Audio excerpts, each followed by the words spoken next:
Hey, what's going on everybody? How's it going? This is Waj, and in this video we'll be doing a direct head-to-head hands-on comparison between the all-new 2015 version of the MacBook Air 13-inch edition versus the previous generation of the MacBook Air, the 2014 edition. So perhaps you're planning on upgrading to the latest generation MacBook Air and are considering whether to get the older generation if you want to save a little bit of money, or perhaps you want to see whether the new version is really worth upgrading to if you have a previous generation model. So without any further ado, let's get right into this comparison.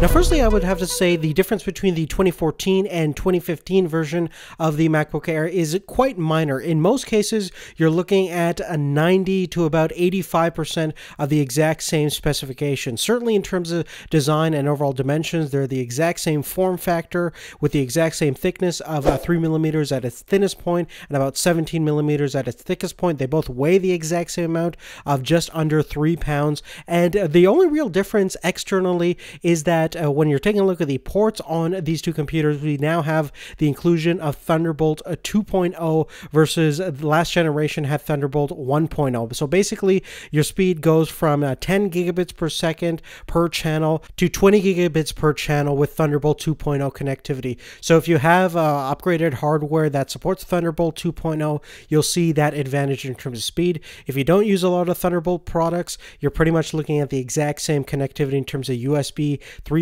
You also have an SD card slot on both these computers, and they're pretty much identical physically. And keeping with the trend of identical qualities, basically you have the exact same displays on both these computers. They're both 13.3 inches in terms of dimension, and with a resolution of 1440 by 900. They're both LED backlit, and they're both TN panels, and that's where you save a little bit of money when going with the MacBook Air compared to the MacBook Pro and the new MacBook that have IPS in plane switching technology, which is definitely going to get you better viewing angles compared to the MacBook Air.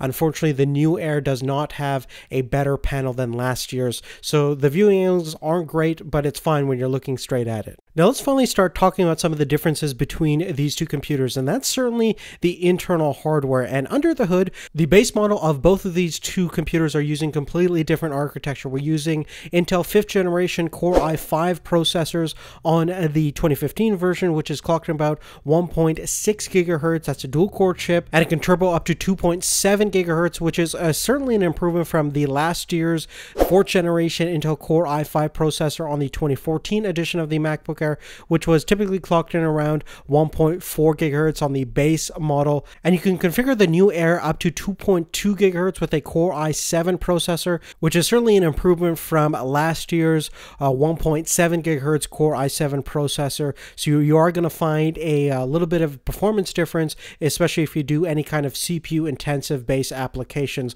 on the new version. Now, in terms of RAM, nothing has really changed there. Basically, both of them come with 4 gigabytes of DDR3 clocked at about 1600 megahertz. Now, in order to test the internal processing between these two, the first thing that we're going to do is take a look at the Geekbench 3 results. And take a look at the results over here. We can certainly see a drastic difference between the scores. On the single core score, we get about 2923 on the 2015 version versus about 2645 on the 2014 version. So definitely faster in terms of the single core performance. The new Core i5 is also faster when it comes to multi-threaded applications, getting a score about 5,800 points versus 5,183 on last year's model. Now next I want to explore the multi-threaded capabilities of the CPUs themselves, and to do that we're going to use the Cinebench benchmark, which is going to specifically test our multi-threaded processing capabilities of both these CPUs.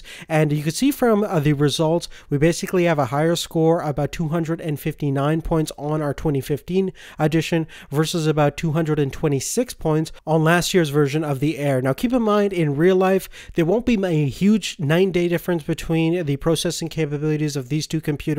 In most cases, if you're a heavy-duty photo editor or do any kind of multimedia-based applications, you're probably going to see your render times be a little bit faster on the new model, but not by a huge margin. You're probably going to want to upgrade to the Core i7 version, which definitely will give you faster overall significant speeds. Now, next we're going to talk about probably one of the biggest changes from the 2014 version to the new model, and that's the internal SSD storage. Both models come with 128 gigabytes of PCIe PCIe based SSD memory, and they both can be upgraded to 512 gigabytes if you need that kind of room. But more importantly, the new model has a completely revamped memory module, which is going to increase your speeds quite significantly. And to illustrate that fact, we're going to be using Blackmagic's speed test, and you can see from our results over here on the retest, we're getting over 1300 megabytes per second on the new model versus last year's model got about 705. Furthermore, in terms of the write speed, the new model is significantly faster as well, getting over 630 megabytes per second versus 420 megabytes per second on last year's model. So if you're looking at a speed difference, looks like that new SSD PCIe based memory module in the new computer is certainly going to give you faster real world performance. So that means copying data back and forth is going to be faster. If you're installing new apps, the installation process will happen faster, and there's so many benefits of having a faster SSD system on your laptop, and that's certainly going to be illustrated well, especially if you're coming from an older generation computer to this new 2015 version. Now, moving forward, let's talk about the graphical capabilities of both these two computers. Now, since we have a new Intel-based integrated graphics, we're looking at Intel HD 6000 series graphics on our new 2015 version of the MacBook Air versus last year's version used Intel Iris 5000 series graphics. And in most cases, I don't think coming from 5000 to 6000 series graphics is going to make a huge difference in terms of gaming performance. They both share about 1 gigabyte for video memory, so you're going to see pretty overall similar performance. And to test that notion, we're going to fire up our Heaven benchmark. We're going to set the resolution to 1440 by 900, set the detail settings to medium quality, and looking at the results, you can see that we got about 18.1 average frames per second on the new model versus about 17.2 frames per second.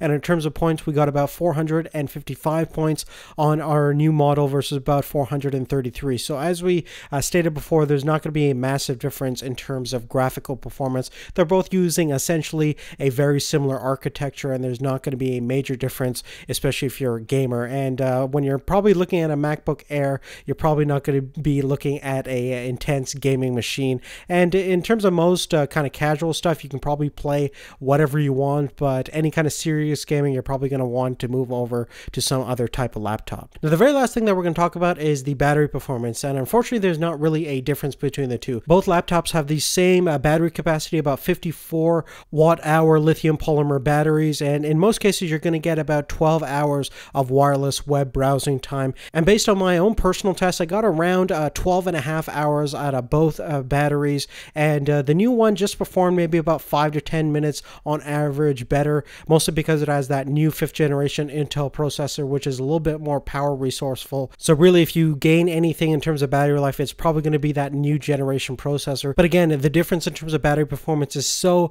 insignificant that it's really not worth bragging about. Now, with that being said, even with the new MacBook Pro and the new MacBook, there's really nothing that matches up with the battery performance that you get with the MacBook Air. So it's still the endurance king in terms of battery performance. But on that, guys, that's really it. Make sure to leave a comment down below letting me know if you guys think the new generation MacBook Air is worth upgrading to.